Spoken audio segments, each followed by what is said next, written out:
If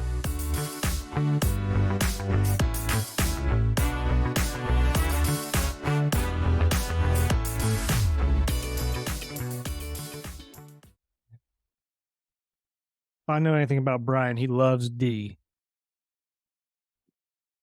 And that's how this recording starts. As he leaves. The American flag up here real quick. I think the triple X is the one that we're waiting on still, right? Did that come in or no?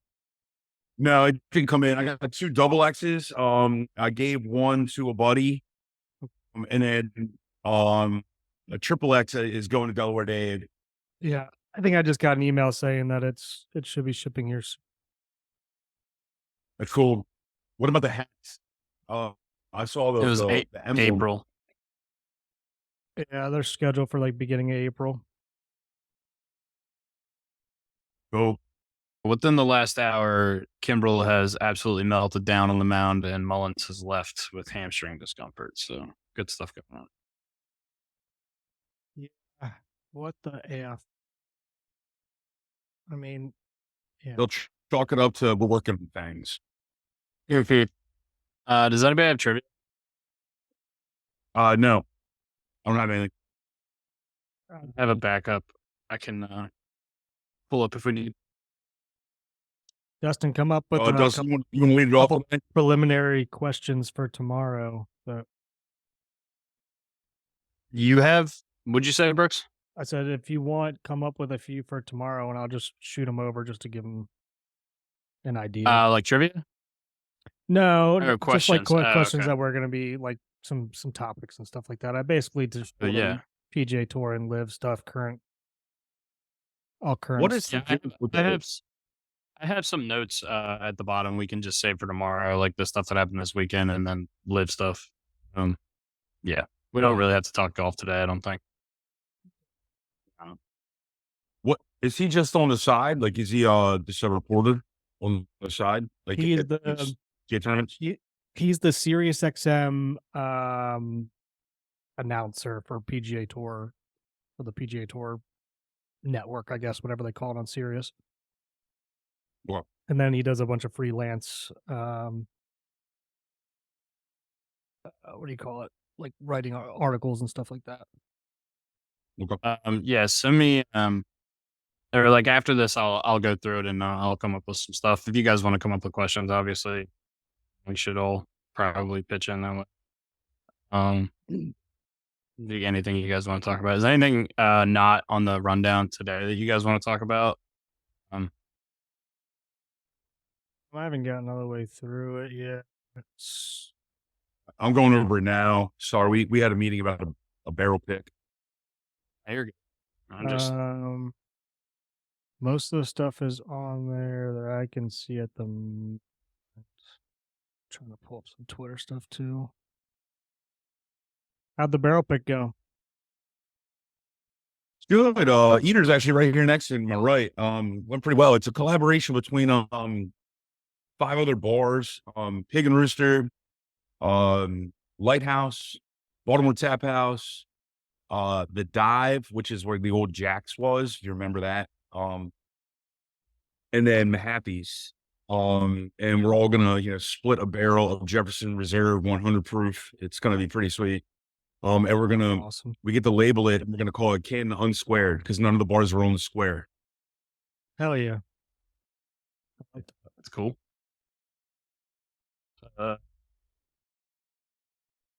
Dusty, you want to lead it off? You want to do the introduction today? Sure. I can. You guys ready? Fire away. Born ready. All right. Welcome to another episode of Gary Williams Stole My Lawn Furniture podcast. Monday afternoon here today. We're going to talk some baseball to start. Orioles are 9-1 in spring training so far, guys. Pretty good start. Stowers and Kowser are going crazy. Have you guys been able to watch any of the games or seen any spring training stuff? Not really, honestly. I only watched the first couple. Really. A lot of it's been not on television. I can't find it a lot of places. So, Yeah. Yeah, I mean, I just kind of been watching highlights on Twitter that I can see. But everything looks good except for, I think, like we were talking about before this, just stupid little things that keep creeping in. At least it's nothing too major right now. But Yeah. It's Right. pretty shitty that you can always see so many games on TV. It was nice having the game on MLB Network on Saturday. But yeah, I mean, all I'm really seeing is I watch like what I can get from my phone or um just going over box scores and reading articles and seeing just like just like Brooksy said, stuff on Twitter or whatnot. Yeah, I think it's pretty frustrating that there's so little access for spring training. I guess the market isn't like huge for it, but it just seems like there's cameras on. I figured there's got to be some sort of website we can put this on. It's not going to cost the MLB that much money. Um, it's a little frustrating, but it is spring training. There's some stuff that just happened in the last hour I want to talk about. Mullins he drew a walk and then moved over to second base, and then he came out of the game. They're saying it's right hamstring discomfort.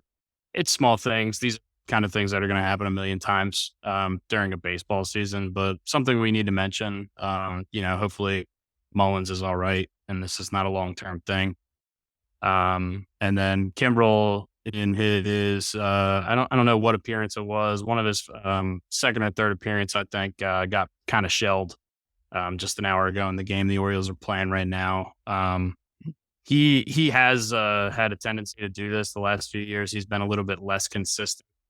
Yeah, and it's still spring and he's still working kinks out. But it's something that we need to note going forward because this is something the last couple of years that's been a problem with him. He does have stretches where he looks like the old Craig Kimbrel, and he has stretches where he looks not so good. And that happens a lot with older players. You guys have anything on that, on Kimbrel, on anything so far other than that? no, I mean, yeah, same thing as you. We just have to remember that this is a very old Craig Kimbrel that's kind of filling a gap right now. Yeah. But I mean, like you said, like he can still be pretty dominant at times. So yeah, I'm not too worried about it either because spring training, who knows what he's working on right now. This could be one of those things like, I don't know, if you guys listen to like the Mesa episode, it could be one of those things where they're going out there and they want him to throw 50% of some pitch that he's working on or that's what he's doing as a part of his regiment. And he just got blasted for it or whatever it is. Like this is the time to be working on it. So I'm not terribly concerned about it. Yeah, I mean, yeah, he's an older, yeah, like you said, he's an older player, so he's going to be working on stuff. And yeah, if he's going out there trying to throw a change up and he's never thrown a change up before, whatever. We don't know any of that, but it could be a number of things. But yeah, we're gonna see a lot more of him move forward. And like Brooks said, it's a Band-Aid, and if it needs to be fixed, it's something we have plenty of roster depth in order to fix later in the year. Julio Teheran. Yeah, speaking of roster depth, we signed Julio Teheran and we signed Colton Wong to minor league deals. Do you guys like these signings? What do you see? What do you guys see getting out of these guys? I love it. I mean, this is just for the amount of money we paid for these guys for minor league contracts. It's kind of a win-win for us. If they over deliver and surprise us, great. If they don't, we're not losing much. Yeah. What do you think? I'm more excited Brian, you got about anything on Tehran, but Tehran fills a need, fills a gap. Colton Wong, I really don't understand because we have so much depth with minor league guys. Maybe it's a veteran leadership kind of move. But I really don't have a strong feeling on either one of them. But if I had to pick one out of the two, not that you asked that question, but if I had to, I would say the Tehran deal makes a lot more sense than the Colton Wong. Yeah. So a really cool, quick little thing about Colton Wong, however. Colton Wong actually played 4 years in St. Louis with Matt Holliday, Jackson Holliday's dad, for you guys who don't know. And Jackson Holliday's switching over to second base. Maybe get a little familiarity in there to help him transition into second over to second base. I mean, I don't hate it. I don't know how much they know each other, but I think that's pretty cool. That's pretty crazy that they played together for 4 years. Colton Wong's still playing. I guess that's just a testament to how long that Holiday played and how good he was late in his career. I mean, I feel like we've been after Julio Tehran for like 8 years now. Like I remember, I feel like at the end of our stretch, like through like 2017 or that time, I feel like we were trying to get him then. Yeah. I could be wrong there, but that's I might be confusing him with somebody, but I feel like that's who we were going after at one point. He had a good 8-year stretch in the middle of the 2010s where he was basically like a 4-0 starter eating 180 innings every year. I mean, any team would take that at the back end of the rotation. And for most of those Orioles teams, it probably would have been the front end of our rotation, to be quite honest. Yeah.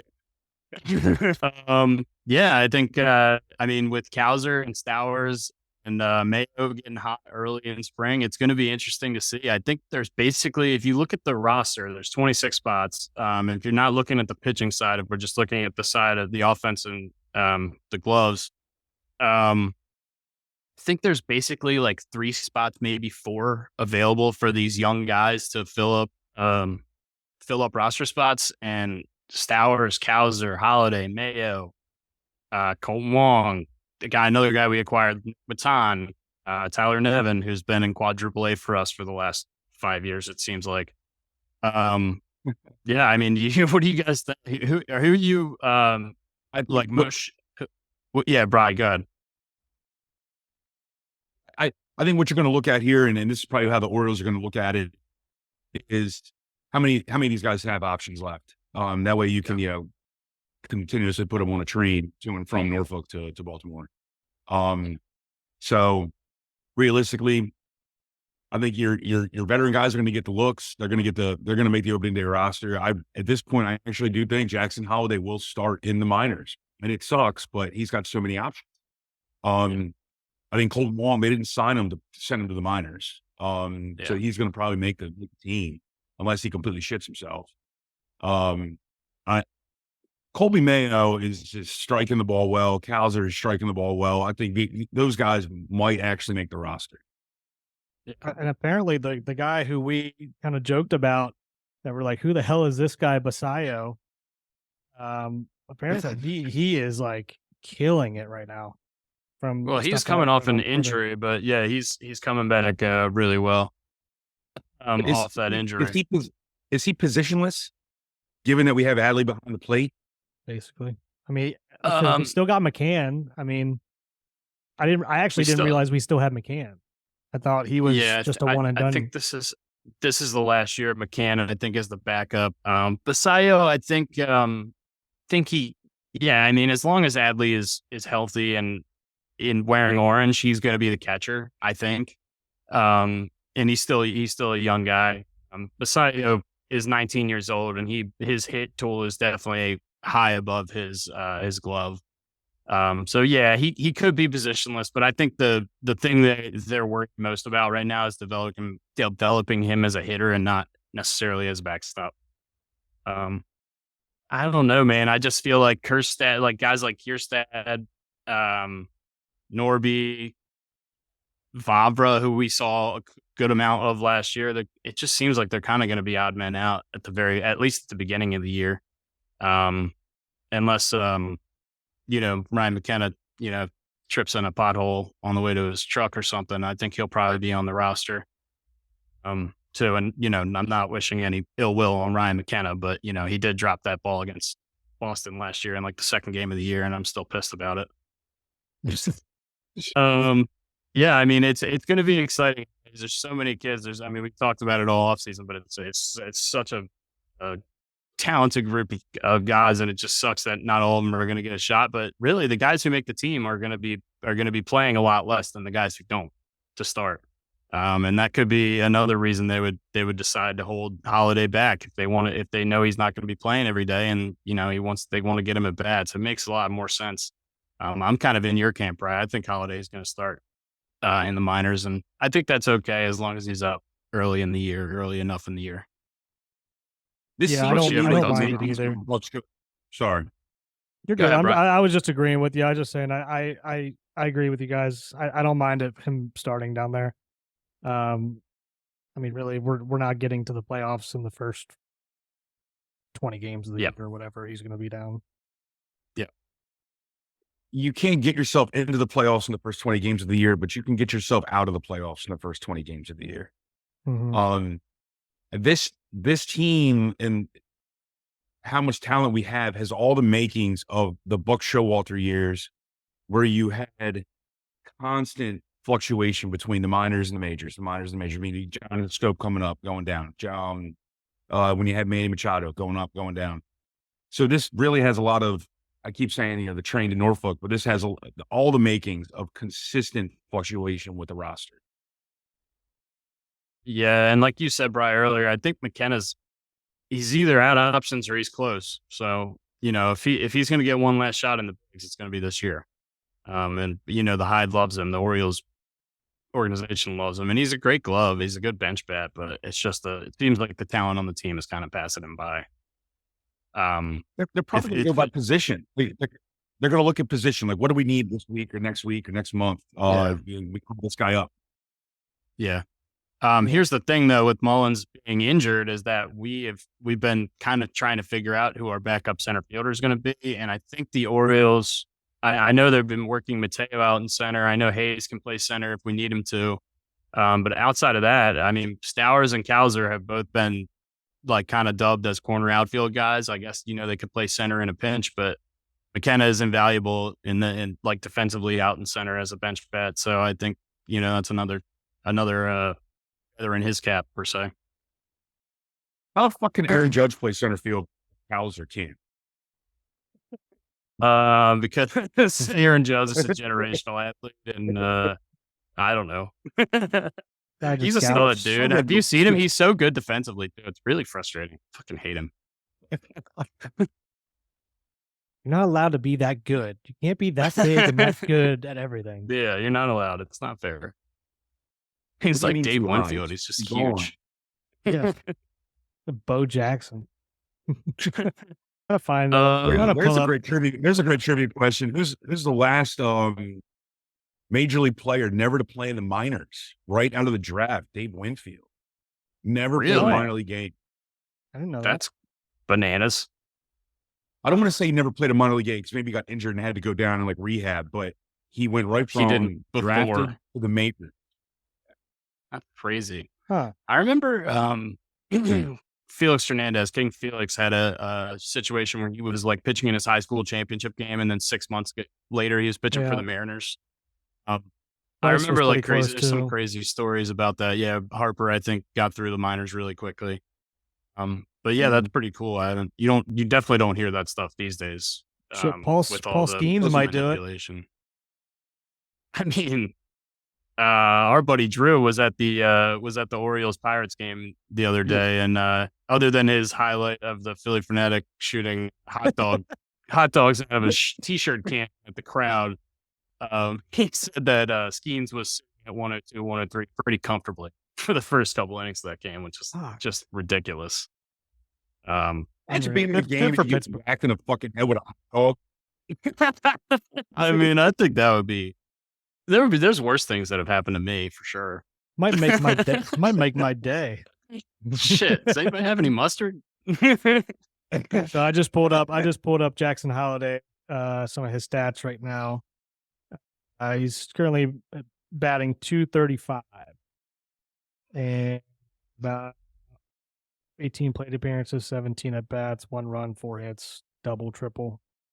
So yeah, this is one of those things where if he has a crazy spring, he might be able to make his way on the team. But if he plays like that for most of spring, then he might spend a month or two in AAA, AA, AAA, whatever, and that's okay.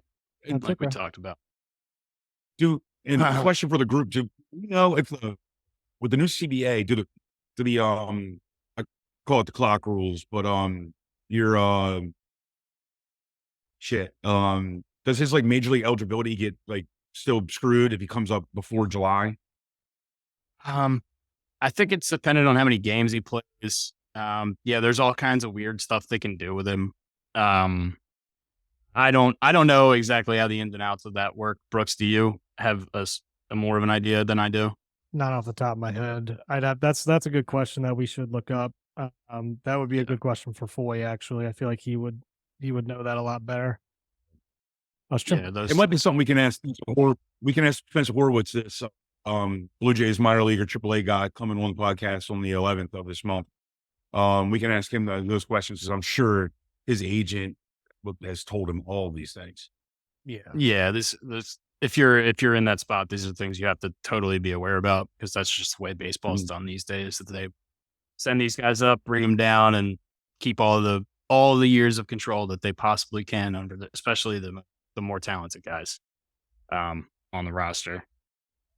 But yeah, good start. I mean, look, we're 9-1. I was trying to get Drew to get us a guest appearance on here, but he said he's walking into practice. But so I just wanted to throw this out there. Drew sent me a text message. I don't know if it was to the group or not, but he was like, "Yeah, I definitely just drunk texted Mesa and trying to convince him to come out for a beer with me." Yeah, that sounds about par for the course for Drew. I'm trying to figure out if he was successful in that. I was like, you better at least take him out for some sweet potato fries. Yeah. Brian, you changing camera angles here. The internet here sucks. No idea what is going on. That's all right. We'll figure it out. Other baseball stuff. A couple of the just really one other free agent dominoes has fallen. Chapman took a 3-year, $54 million deal to go with the Giants. It's structured the same way Bellinger's deal was, or similar, where the player can opt out after each individual season. It's a 1-year, $20 million deal, essentially. This year, next year would be 1 year 18, and the following year would be 1 year 16, and those were all the player options.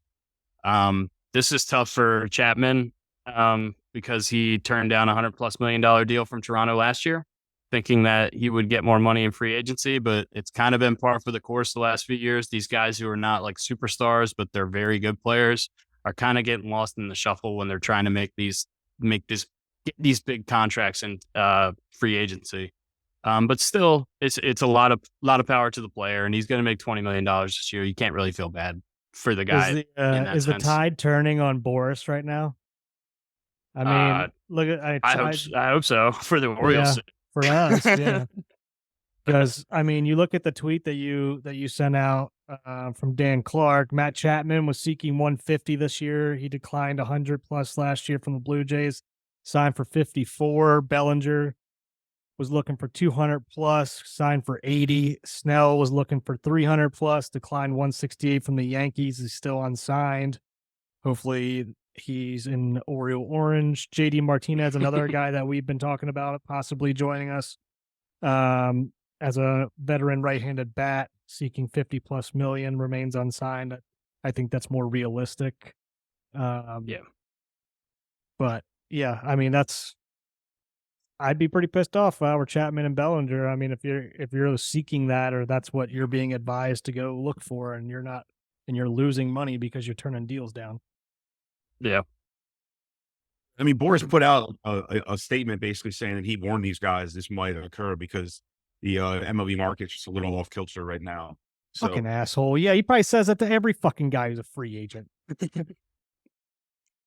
What a dick. He's just trying to, he's just basically trying to get his bottom line. I mean, and you gotta do it. It's literally your job as an agent, but it's tough for these guys. I mean, look, Matt Chapman is a good player, but I mean, he's the kind of player that if he gets a $150 million offer, then I don't really see how you can say no to it. I don't know. It's tough if you're getting advised the other way. But I mean, that's financial security for you, your kids, their kids.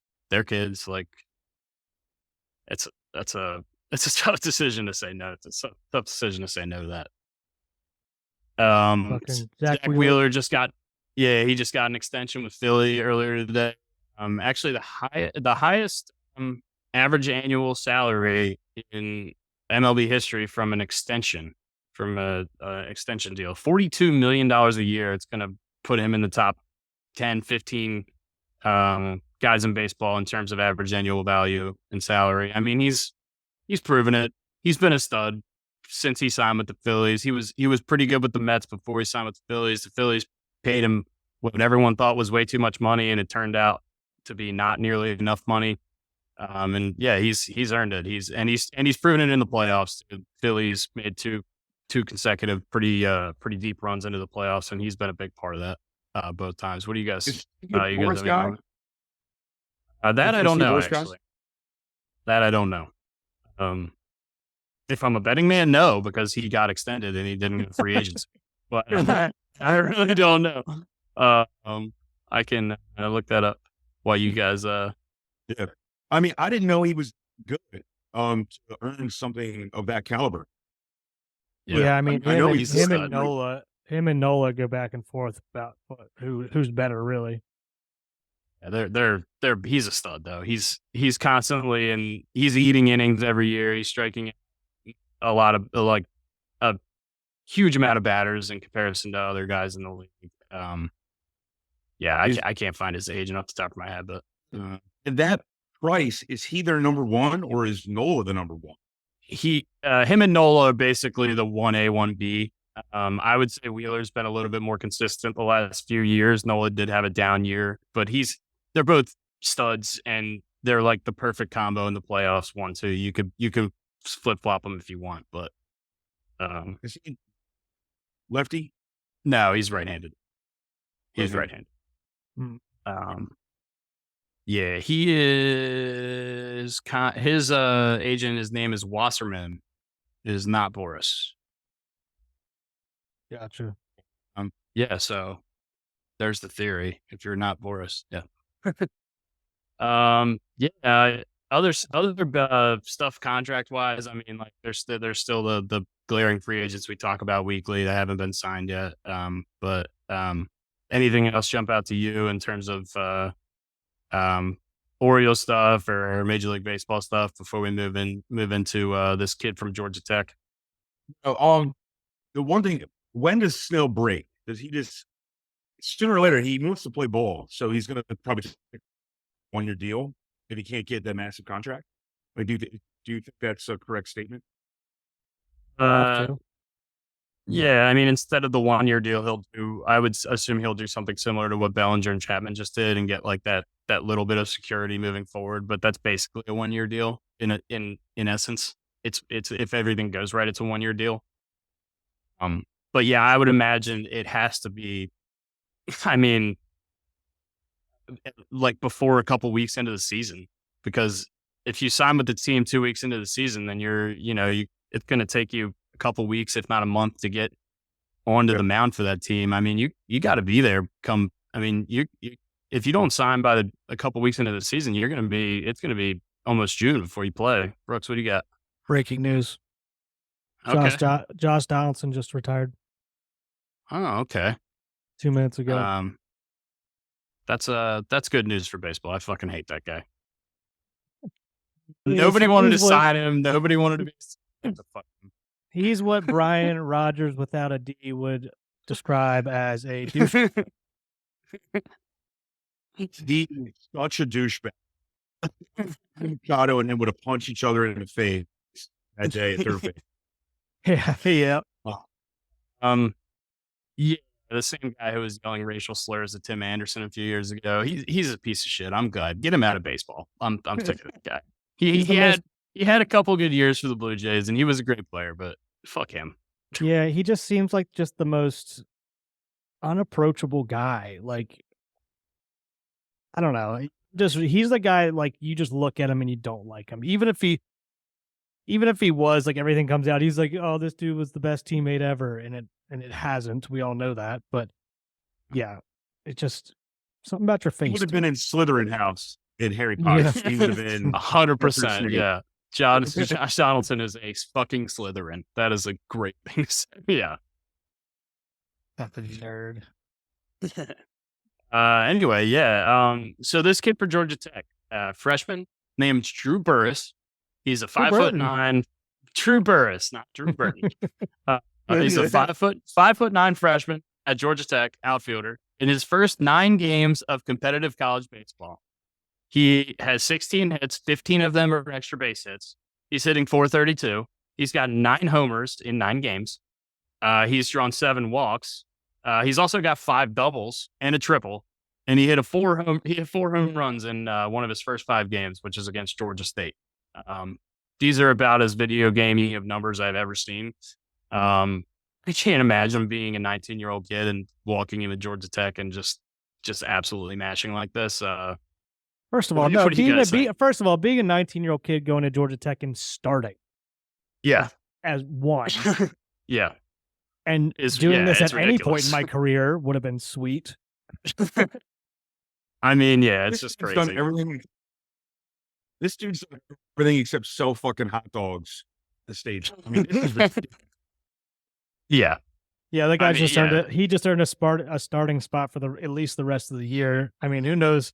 I'd love to know, like, if this guy was like has been like this stud that knew he was going to start day one from the beginning, or if like first 2 games, 2 dingers, or however it shook out, 2 dingers in 1 game, whatever. And or is he Danny Lamonte? And he's 7 years old, and we just don't know. Or did he just like tear it up right when they put him in as like on their spring trip, and they're like, well, fuck, we can't take him out of the lineup now. Yeah, I mean, I looked at his high school numbers. They were obviously ridiculous, as high school numbers tend to be, especially for kids that were going to go to Georgia Tech and play baseball. But like, it wasn't anything like out of the ordinary in terms of. I think he was hitting like 400, over 400, but with not quite as many home runs as there were games. But yeah, I mean, he's on pace for like 65 home runs in 65 games. So obviously that's not gonna stay up.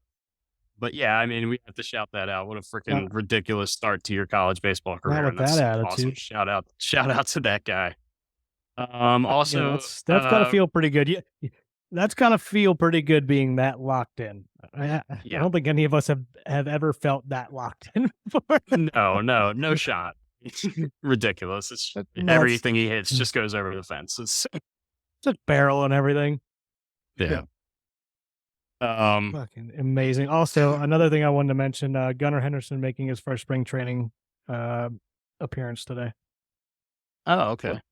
I knew that was coming soon, but yeah, that's cool. That's good news. We want to see him on the field 162 times in the regular season, and then hopefully 16 more times in the playoffs when we sweep everyone, or however many games it is. What's your start for the infield opening day? Go around the. I'm gonna okay, get it out of the way. I'm gonna assume that Holiday doesn't make the team in this scenario, so I'm gonna say Mountcastle at first and O'Hearn DHing or flip flop, depending. Whatever, that's gonna be a flip flop all year. I would assume that means Westberg, Urias, and Gunnar. So I think Urias at third, Westberg at second, Gunnar at short. I don't know. That's my opening day lineup. What do you guys think? That's exactly what I would say. The flip flop at first base. It's going to be. It might come down to a lefty righty matchup. But that's exactly what I would have. That's the only thing I'm not sure about, like what he's going to do, what Hyde's going to do with some of the matchup stuff. So it's kind of hard to pick. Yeah, sure. We play matchups a lot more. Yeah, we play matchups a lot more than most head coaches. If we face a lefty, it's every righty we have on available that day is playing. Because we open with the Angels. I don't know who the Angels. It is the Angels, right? I'm not crazy. I believe it is the Angels. Yes. I don't know who their fucking frontline starter is. No clue. I don't know off the top of my head, but I know the last couple of years it's been Shohei Ohtani. I was gonna say. I was like, are you about to say somebody other than yeah, behind him, I know they had a guy named Reed Detmers who's a lefty that threw a no-hitter a couple years ago, actually. But I don't really know what their team's looking like other than Trout and the shell of Anthony Rendon that's sitting on third base that's as useless as a bag of peanuts. Is he playing is he playing in the spring at all? I don't know. He hates baseball. He probably is too afraid or something. Yeah, I can't stand that guy. But yeah, we don't need to talk about that either. Yeah, we don't need to Oklahoma softball team 71 game win streak ended in an extra inning loss against the University of Louisiana. Something we need to mention. Well, how Yeah, how did I I not didn't. know I don't that? watch a ton of. I don't watch a ton of college softball, but I do remember hearing about this last year. They went. I don't know if they went undefeated or if they lost a game early in the year. But they ran the table and they just destroyed everyone. I think their average margin of victory was like 7 runs or something last year. Like they're fucking ridiculous. I had that young lady. I can't remember her name. I think it was can't say it, AHO.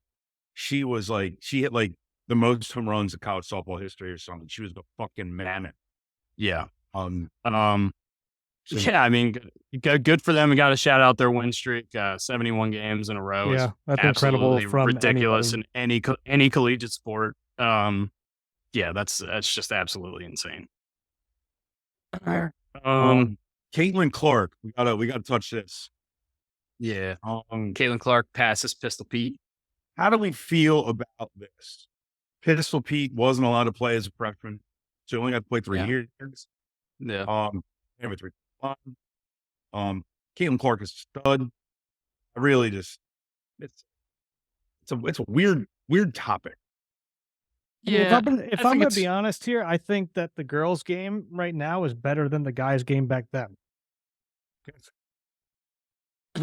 I mean, I just Yeah, think I mean- I just think basketball players sucked back then compared to how they are now. I think I think Pistol Pete definitely. I mean, he's still going to stand in the record books. He still has the most points in NCAA history from a male athlete, and that's I think that record's going to stay for probably a really long time because not very many people are staying 4 years in college sports anymore. And if they're that good, they're certainly not going to be staying 4 years in college sports. So yeah, I think his legacy will live on through that. And I think most people who saw him, obviously I didn't get a chance to see him. I don't think y'all did really either. I think his legacy will live on. Yeah, Rogers, I don't know. You're ambiguously aged. I don't really know if you saw Pistol Pete at LSU.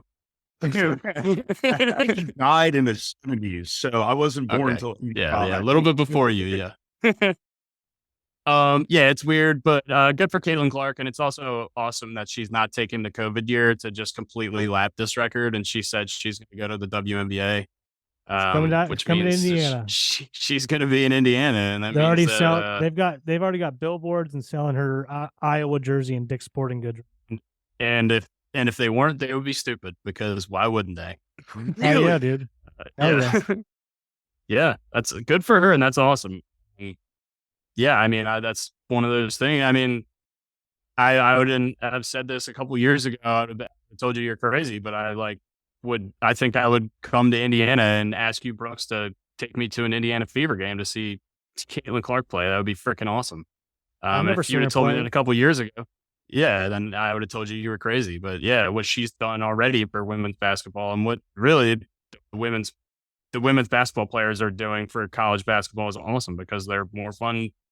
They're more fun to watch than the guys for the most part now, especially the top teams. I was the Terps fucking suck. So yeah, I was listening to Darren Ravel and sports economists or whatever, however you want to word this shit. And he was saying that right now the NFL is its own entity. Let's put that to the side. But you're going to get into the business of buying a sports franchise right now. Women's sports are hot. You can buy an NBA franchise for, let's call it 50 million, then flip it for 150 million. Not that any of us have that money, but I mean, women's sports are hot. I mean, you're looking at women's soccer leagues picking up, obviously WNBA that we're talking about right now. I mean, the women's game is fantastic. And the women's basketball game is better than watching the men's game. The ball moves. There's actually flow. It's not ISO ball. I agree. It's going to become like how soccer became so popular with all these celebrities and ex-athletes buying portions of these teams. I truly feel like there's going to be a huge influx here soon. In the WNBA absolutely as well. There already has been, but like I think it's just the price is going to keep going up. So whoever's getting in now or just got in before this is going to make a killing. Yeah, and also, I mean, your favorite celebrity buys into a WNBA team, maybe you're more likely to watch that sport too. So like they're growing Mm. they're growing the sport by buying in. You know what I mean? It's awesome to see the trajectory of where it's going. Maryland, I Yeah, watched the Maryland IU game the other day. I don't really want to talk about it because I fucking hate us. yesterday. We stinked yesterday. Was that yesterday? Yeah, I guess whatever. All the days are blended together, but yeah, it sucks. Watched Maryland basketball. I think I said we had 4 winnable games left on the schedule. We've lost 2 of the 3, like Rogers so generously predicted, I think last week. We suck. It's terrible. But we got Derek Queen, so next year. Make the tournament automatically. We make the tournament automatically. The Big Ten tournament, yes. I believe every team's in. The lower seeds have to play more games. Yeah. There's something stupid like 3 or 4 buys for the top couple teams in the Big Ten tournament. They don't have to play till like the quarterfinals or something Yeah, like they that. only have to win like 2 games, 2 or 3 games. Yeah. That's why I was wondering because the Big Ten is needed, and so I was wondering if like some teams got left out because numbering can take fucking forever. Yeah, no, they haven't done anything like that to the conference tournaments. But yeah, I mean, unless Maryland wins the Big Ten tournament, they're not going to be even considered for the NCAA They tournament. go. And nor should they be. Really, they're not going to compete with any of the top teams. They just can't shoot. Imagine them playing UConn right now. No, I think they would get fucking killed. Points. Yeah, it would be. Yeah, it would look like Georgetown playing. So I mean, at least we're not as bad as Georgetown, thank God. But I don't want to see us play Towson right now. Yeah. I don't think we are 100% to win that. Couple of football things today. Jason Kelsey announced his retirement, I think an hour ago. Yeah, A couple hours ago. I'm pretty emotional. I watched it. Yeah, it's something we kind of knew was coming. We talked about it on the podcast a couple of times that we all kind of expected this, but first ballot Hall of Famer, 7-time All-Pro, I think. I mean, just the one of the classiest guys in the NFL by everyone's account, and just put it on an awesome show in Buffalo in that KC Buffalo game in the playoffs. Yeah, I started second guessing this a little bit. I was like, maybe he does have like one more run in him. I guess he can't because he has a couple more years left with the Eagles. I was like, does he come back for like a one final run with his brother or something? But I don't think he really has that option. I wonder. Yeah. He's still playing at an all-pro level. I just wonder if his body's tired. It's got to be. Well, he's probably starting to see the numbers that they're making from their podcast, and he's like, "Fuck, I'm probably making more money now, or the same or more money now." So he's the bottom of the barrel at the tush push. He's got thousands of pounds of men on top of him. Why the fuck would I want to do that? No. Yeah, I wouldn't want to be a part of that either. Yeah. A couple other things. Mike Evans, 2 years, $52 million to go back to Tampa. Good for him. Good for Tampa. Yeah. Glad they extended him. Hopefully they'll extend him to whenever his career ends too. Hall of Famer. Yeah. Yeah, Hall of Famer should be a lifetime buck. Would be awesome. Also, I think that really helps. I think Baker Mayfield flat out said that he was not going to sign back with Tampa unless they lock down Mike Evans. So, if they want to go get their QB, they want to go get their QB back, they have the opportunity now. Good for him sticking up for his guy. There's he made Johnny Manziel. I'm going to call it spade a spade on this one. Johnny Manziel could run, but if he's not throwing to fucking Mike Evans at Texas A&M, he's not Johnny Manziel. He's not winning a Heisman. I mean, you may very well be right about that. I remember that season watching a lot of those games, but yeah, I think both of them really flashed on TV. Manziel is another story entirely. He kind of screwed himself quite a bit. I guess with something else that we can bring up on Manziel. Did you see his recent comments about the Heisman? Yeah, I actually did see that. He said he wants his name taken off the Heisman Trophy or something. He wants well, I don't know if he said that. He may have. I didn't see that. I saw where he sent a message to he tweeted out, I'm sure he sent like a letter or something to the Heisman committee saying that he's no longer gonna. They don't need to put a chair out for him for the Heisman Trophy ceremony anymore because he's not going until Reggie Bush's name gets on there and they give him his Heisman. Oh, okay. He said it would be against my morals and ethics to, I believe is the words he said, to keep going to something that he doesn't believe in for what they're doing to Reggie Bush. And I'm like, good for him, but you probably should be the last person to start bringing up morals and ethics and shit like that. Yeah, why doesn't Tony Dorsett bring it up or something like that? Not fucking John. Yeah. Yeah, I respect it. I respect it. I think it's the right. I mean, I like it. It's a good. I agree with the move. I think it's cool that he's sticking up for him and nobody else. Yeah, I mean, everyone should be. I watched Reggie Bush play college football. It was fucking awesome. He was better than everybody else on the field every time he touched the ball. It was amazing. He deserves to be on the Heisman Trophy. I don't give a shit if he got paid. Whatever. Realistically, though, it's not going to happen until Reggie Bush either one wins his legal battle with the NCAA or drops the lawsuit. And so the stand-up thing by Manziel, it's just realistic. Yeah, and it's not realistic either unless somebody bigger comes out and does something like this. Like everyone's gonna be like, yeah, we don't give a shit. You're probably 50-50 to show up anyway. Yeah, if he starts a trend and, Tim Tebow, Mark Ingram, and more Heisman winners come out and start saying stuff, then yeah, they may be able to push some people, sway some thoughts one way or the other that way. Yeah. Texas wide receiver running Usain Bolt numbers, 4.21 breaks the 40-yard dash number. I actually didn't realize John Ross was the previous record holder of this. Yeah, John Ross got drafted in top 5 by the Bengals, and that was shit. Good news for the Ravens. I don't know how many games he played for the Bengals, but it wasn't many.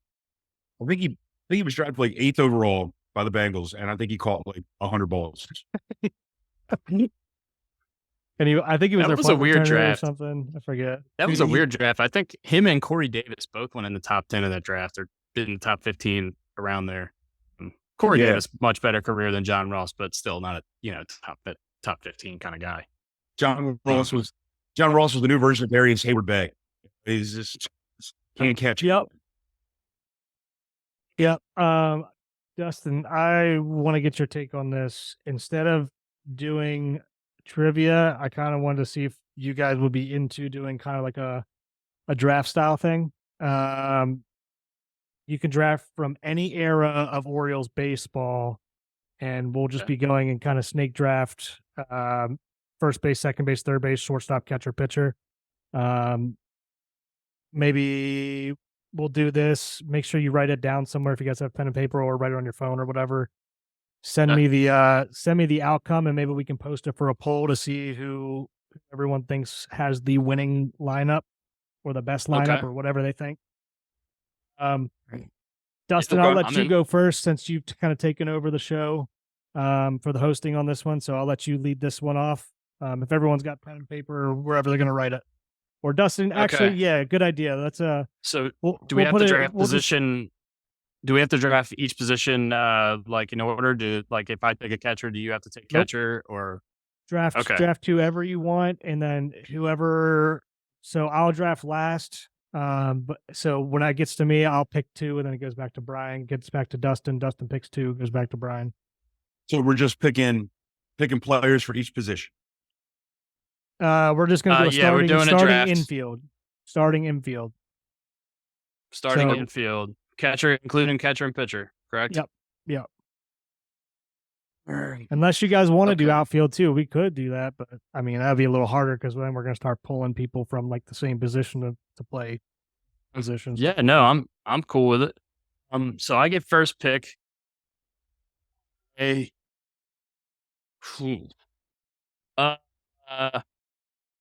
I'll take Cal at short. So Ripken's off the board, right? Ripken's off the board. Yep. I'm going to go Palmeiro at first base. Got to take 500 bombs, even if they were artificially enhanced. I don't give a shit how they come. Yeah, I don't care either. They're bombs. Bombs are bombs. You got a point. Very. Look at this. Shit. Shit. All right. Well, I'm gonna go. I gotta go with Palmer. I'll start with pitching. That's not bad. Not a bad pick there. And I gotta get it. The pitcher goes of pitching. Jesus, that's fucking weird. Well, I'm drafting up the middle here, and like this. I think it's a hot at short. Wow, that's actually a pretty strong pick. I like. We're doing all these players in their primes, I assume. Yeah. Yeah.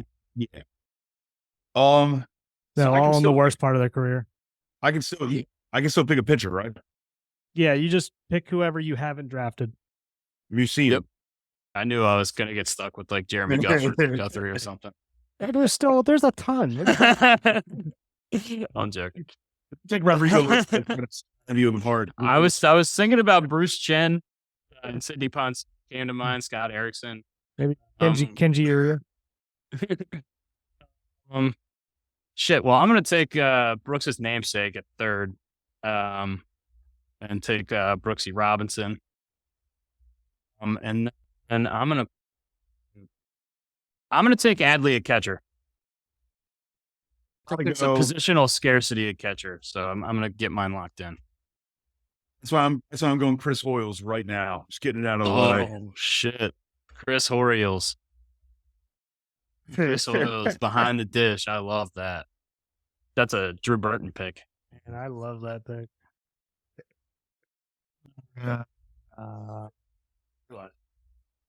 Say what? You don't have to wear. I guess you're right. You got to do like Javi Lopez. I already got mine in mind, but I don't have to work. Oh, yes. Give me Eddie Murray at first.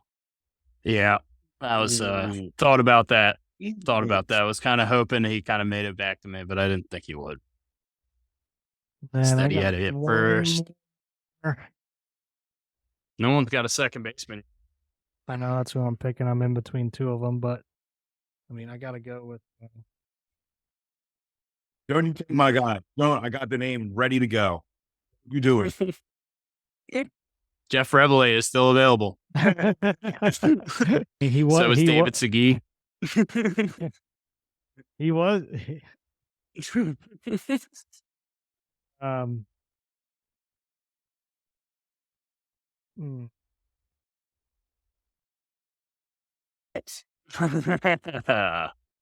Can't believe you did that.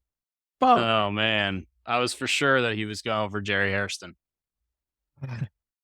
All right, give me Brian Roberts. Yeah, I was in between. I was in between the two of them, and then all of a sudden, the Gallagher's name. Yeah, this is where I was really hoping I would get Brian Roberts somehow, some way. I'm not getting Jeff Reveille. I can guarantee you that. He can fill in wherever.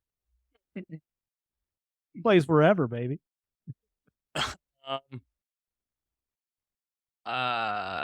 Who's turning double plays with Cal? Maybe Billy. No, let's go. I'm sure there's a better answer than this, but I'm gonna go Jonathan Scope at second base. Okay.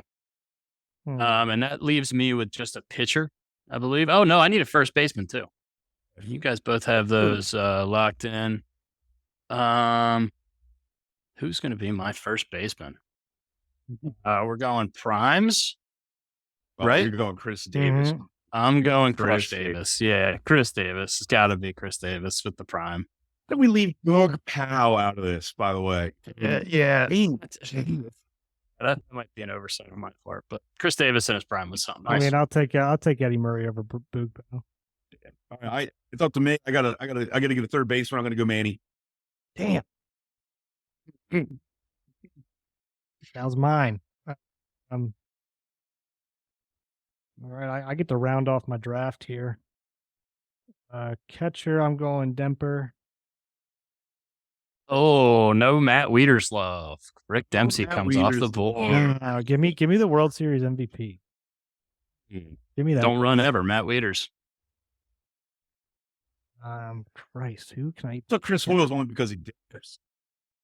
I love Chris Oils. I don't even It's know. a good reason. I'm stuck on pitching. Who am I going to take? While you think, Brooks. Good choices. I don't know who's left to play third base for me besides one guy. I might have to do it. If you take Ryan Miner, I'm going to throw my computer out this window. I mean, I could in remembrance. R.I.P. R.I.P. Ryan Miner. Fuck it. Give me Melvin Mora. I need a shortstop. I'm taking J.J. Hardy. Okay, you got J.J. Hardy. All right, we've got Melvin Mora playing third for Brooks. Yeah, I just don't know a ton that were. I mean, he took Machado. That's who I wanted. My kids. So I'm going to take Mike Flanagan as my starting pitcher. Okay. I thought about Steve Stein. I thought about Verdard, but I think I'm going to go with Flanny. Cuellar? Yeah, I thought about Tippy Martinez. I thought about a bunch of guys. Tippy Martinez was a closer, I think, before my time. But yeah, I'm taking Mike Flanagan to start. Yeah, I think I destroyed you guys pretty handily there. We'll let. I don't think so. we'll let the masses listeners decide. Yeah. We're probably forgetting some like crazy names that we should have drafted. But you're missing like Bumbry. But he's Bumbry played outfield. Oh, that's right, Bumbry. Frank Robinson outfield. Yeah. Mark Belanger was one I was thinking of too, but we kind of covered our bases. There's a lot of other shortstops that were going to be 3 better than him probably. We have recency bias as well. Sure, all right, yeah. I'm gonna go through everyone's lineups just real quick so the viewers know. Brian Rogers, first base, Rafael Palmeiro, second base, Brian Roberts, shortstop, J.J. Hardy, third base, Manny Machado, catching is Chris Hoyles, and on the mound is Mike Mussina. For Brooks, first base, Eddie Murray, second base, Roberto Alomar, third base, Melvin Mora, shortstop, Miguel Tejada, behind the dish is Rick Dempsey, and starting is Jim Palmer. And for yours truly, for me, Chris Davis will be playing first. Jonathan Scope at second, Cal Ripken at short, Brooks Robinson at third base, Adley's going to be catching, and Mike Flanagan is going to be on the bump. I like it. I like to see those matchups. Yeah, that would be really cool. Yeah, it was pretty fun. That was a good idea, Brooksy. That's fun. Maybe we'll do some different stuff like it, I guess. See if we can get some traction behind some of the polling too. Yeah, for sure. All right, so we got gentlemen coming on tomorrow. Brooks, you want to kind of go over what we have going on tomorrow with this young fella coming on from the golf trip? Yeah, we got Will Haskett coming in from PGA Tour. He's the Sirius XM announcer for the PGA Tour. Does a lot of the commentary on the course. Follows certain players. Does the interviews afterwards. He also does some freelance articles and stuff like that for PGA Tour and everything like that. So very ingrained into it, knows what's going on. So if we can think of any questions that you want answered, we're going to do a lot of the live PGA, the status of golf, where it's going, how we see this year shaking out, stuff like that. So if there's anything else you want us to touch on, shoot us a text or shoot us a message, and we'll be sure to get it answered for you. Yeah, and with that, I think the rest of our topics are golf stuff, so we'll save that for tomorrow. So, yep. Yeah, if you want to hear about the Cognizant Classic, used to be called the Honda Classic, you may be more familiar with that name. We will be talking about that tomorrow with Will. And next week we have minor league baseball player Spencer Horowitz coming on, trying to break camp with the Blue Jays. Otherwise, we will see you tomorrow. Cheers, guys. Hi, boys. See y'all. Yep. Have a good one.